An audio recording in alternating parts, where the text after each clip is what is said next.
problèmes de comportement sont reconnus pour leur risque élevé de persistance et les conséquences négatives à court et à long terme, comme les difficultés d'apprentissage, le faible taux d'intégration en classe ordinaire, le décrochage scolaire et les problèmes d'insertion sur le marché du travail.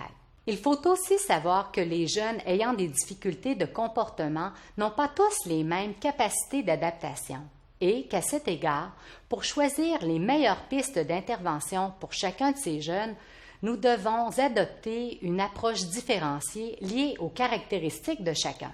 Les problèmes de comportement se regroupent en deux grandes catégories, soit les problèmes intériorisés, comme la dépression, et les problèmes extériorisés, comme le trouble de l'opposition. Les chercheurs ont cependant mis en évidence l'importance de dépister tôt les jeunes qui manifestent une sévérité dans leurs difficultés de comportement, se caractérisant par de l'opposition et des troubles de conduite, agression, vol, fugue, mensonge, vandalisme, etc.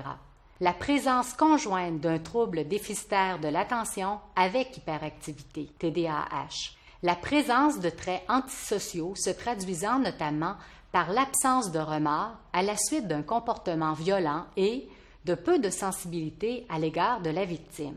Les jeunes ayant des difficultés de comportement du primaire qui ont participé à cette recherche se sont divisés en 3 groupes qui ont évolué différemment. Les 2 premiers groupes, malgré la présence de difficultés de comportement, accroîtront leur persévérance scolaire. Par contre, le 3e groupe, qui présente des difficultés de comportement avec troubles de l'opposition, troubles de conduite avec TDAH et traits antisociaux, est particulièrement à risque de décrochage scolaire. Les élèves de ce 3e groupe devraient bénéficier d'interventions axées sur le milieu familial, en particulier sur les pratiques éducatives parentales et la relation parent-enfant, en plus de celles visant la réduction des difficultés de comportement.